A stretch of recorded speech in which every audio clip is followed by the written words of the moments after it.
오늘 본문은 이스라엘 백성들의 숫자를 조사하라는 내용이 나오고 있습니다.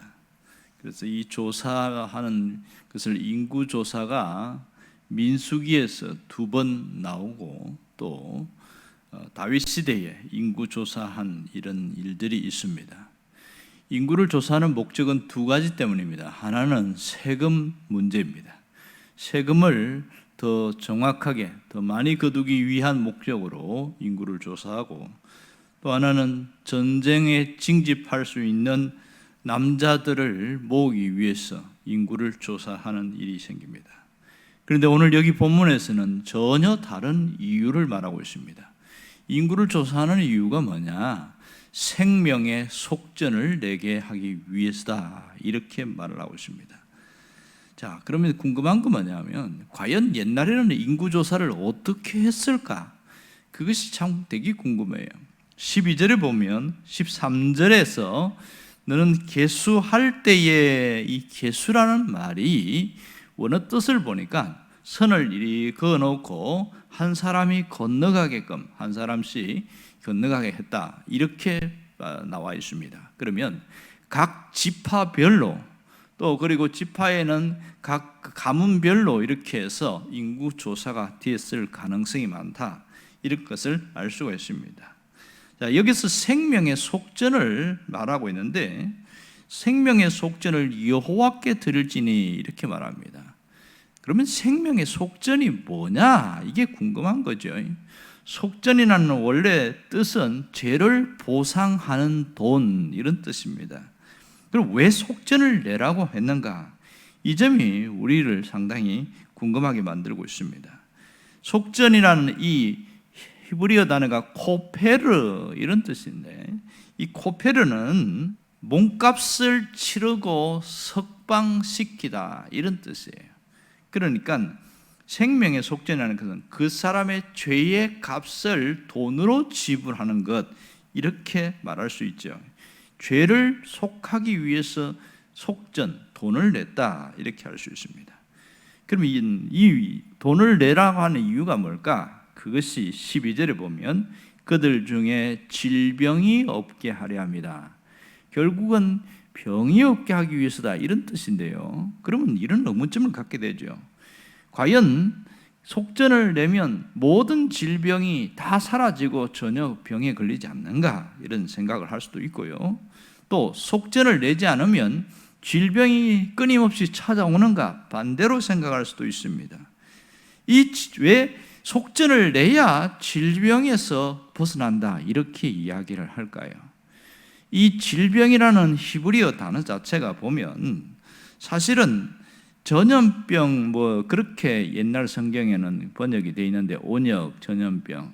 그런데 이 히브리어 단어 뜻이 심판이라는 뜻입니다. 네게프, 이런 히브리어인데 심판이라는 뜻을 갖고 있어서 결국은 질병에서 벗어난다는 것은 심판을 받지 않는다, 이게 원어적인 뜻이라고 할 수 있겠지요. 물론 질병도 포함될 수 있지만 근본적인 뜻은 심판을 받지 않게 할 것이다, 이런 것입니다. 그럼 왜 생명의 속전을 내라고 강조하는 것일까요? 그것은 이스라엘 백성들이 원래 죄인이기 때문이라는 겁니다. 죄인은 그 죄값을 지불해야 심판을 면할 수 있다는 것은 그들은 당연히 알고 있습니다. 그러므로 이 한 사람 한 사람, 가문별로가 아니고 각 한 사람 한 사람 돈을 내라는 겁니다. 이것은 선택 조항이 아니라 의무 조항이라는 것이 대단히 중요합니다. 이게 그 다음에는 이 생명의 값을 낼 때에 대상이 누구냐? 20세 이상의 남자, 이렇게 선택해 놨습니다. 20세 이상. 돈을 얼마나 내야 될까요? 반세겔, 이랬습니다. 반세겔. 반세겔은 그들에게 엄청나게 부담이 되거나 굉장히 많은 돈은 아니었습니다. 기본적인 돈이었죠. 그 다음에는 이 공평한 속전을 내야 된다, 이런 얘기합니다. 공평한 속전. 그러니까 가난한 사람이라고 해서 4분의 1을 내고 그런 게 아니고, 또 부자라고 해서 한 세겔을 내는 것도 아니고 똑같이 반 세겔을 내라, 무조건, 이렇게 이야기를 했습니다. 그리고 이 세겔을 냈을 때에 이거는 어디에 사용하느냐? 이것은 회막 봉사에 사용하는 거예요. 전적으로 회막 봉사, 우리가 요즘 표현을 하면 성전에 사용하도록 그렇게 써놨습니다. 아예 명시를 해놨어요. 이렇게 한 이유가 뭘까? 그것을 알아야 됩니다. 오늘 여기에서 성전의 회막 봉사에만 쓰도록 한 것은 이스라엘 백성들이 자신들이 세계를 낸 것이 관심이 갈 겁니까? 늘 회막 중심으로 살아가라 이렇게 합니다. 여기서 팁을 하나 드리자면, 어떨 때는 성막이라고 그러고 어떨 때는 회막이라고 그러고 막 이름이 막 여러 정금막이라고 하기도 하고 세 가지 이름이 나오는데, 원래는 그 명칭으로 하면 성막이 맞아요. 어떤 기구로 표현할 때는 성막이고, 사람들이 모여 있을 때에 그 성막을 말할 때는 회막이라고 그러고, 또 지성소에 있는 이 법궤가 있는 것을 표현할 때는 정금막, 이렇게 각 명칭은 똑같은 내용인데 그렇게 표현하고 있는 겁니다. 자, 오늘 이걸 통해서 주시는 메시지가 뭐냐면, 하나님 앞에서 모든 사람들은 빈부귀천이 없이 동일하다. 이게 첫 번째 메시지고요. 두 번째로, 예수 그리스도의 은혜와 복음은 누구에게나 똑같이 적용된다, 이 얘기를 하고 있는 것입니다. 그리고 이 생명을 돈 주고 샀다는 의미를 잘 기억하라는 겁니다. 그러니까 누구의 생명이 될까요?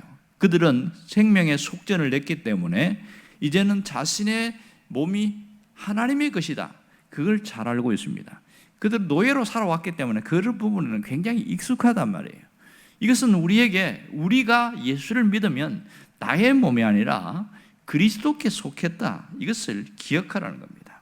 또 하나는, 하나님께서 나를 샀기 때문에 나의 존재 가치가 굉장히 비싸다는 겁니다. 존귀한 자고 아주 귀한 자라는 것을 인식하면서 살아가라, 이게 목적이에요. 오늘 성경에 보면 이 돈에 대한 이야기가 이렇게 여러 군데 나오는데, 출애굽기에서 이렇게 돈에 대한 이야기 나온 거 깜짝 놀랐어요. 사실 신앙생활 하는 사람들 중에서 가장 싫어하는 설교가 여러 가지가 있는데 그 중에 하나가 헌금에 대한 이야기입니다. 근데 왜 성경에는 이런 얘기를 강조하고 반복하고 있을까? 그런 의문점을 갖게 되었습니다. 그것은 이 사람들이 어느 것을 더 중요시하느냐, 아무리 하나님 하는데도 실상 입으로만 할 뿐 그 마음속에 진짜 하나님이 그 속에 있는가, 그런 것을 한번 점검하게 만드는 것이 바로 이 헌금에 대한 이야기라고 합니다.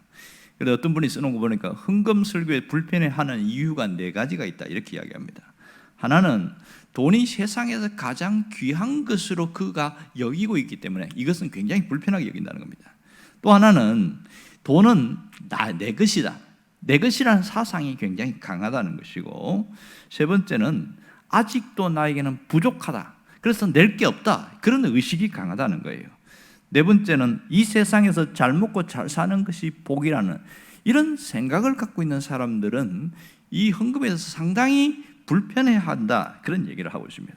그래서 어떤 분이 지어낸 거 보니까 시편 23편을 바꾸어서 돈은 나의 목자시니, 이렇게 써놨더라고요. 돈은 나의 목자시니 내게 부족함이 없으리로다. 그가 나를 안락한 침실에 눕게 하시며 달콤한 술집으로 인도하시는도다, 뭐 이렇게 써놨어요. 얼마나 웃겼는지 몰라요. 그만큼 우리 살아가면서 이 돈과는 뗄 수 없습니다.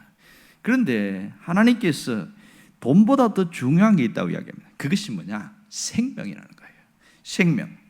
돈보다 더 가치 있는 것은 복음이라는 것입니다. 오늘 우리가 예수 그리스도의 복음으로 우리가 새롭게 되었다는 것을 알아야 됩니다. 우리가 분명히 기억해야 될 것은, 예수님은 자신의 몸으로 우리의 값을 지불했다는 사실을 인식하고 살아가야 됩니다.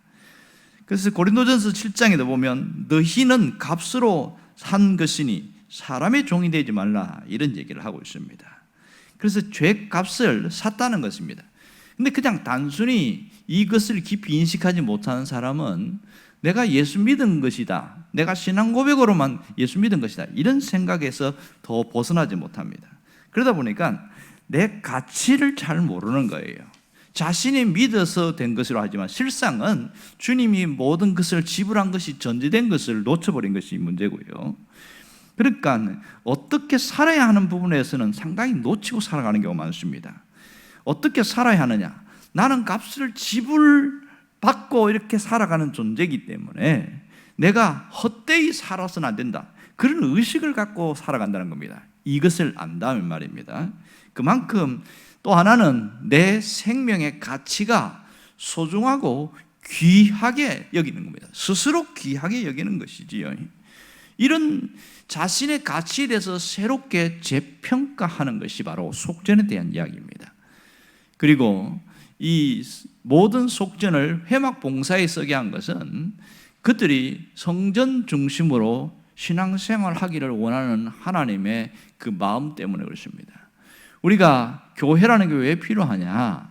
교회가 있어야 그 교회 중심으로 하나님을 섬길 수 있기 때문에 그렇습니다.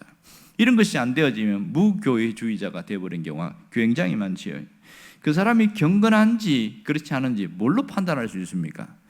어떤 판단이 안 돼요. 그 신앙이라는 것은 주관적이기 때문에.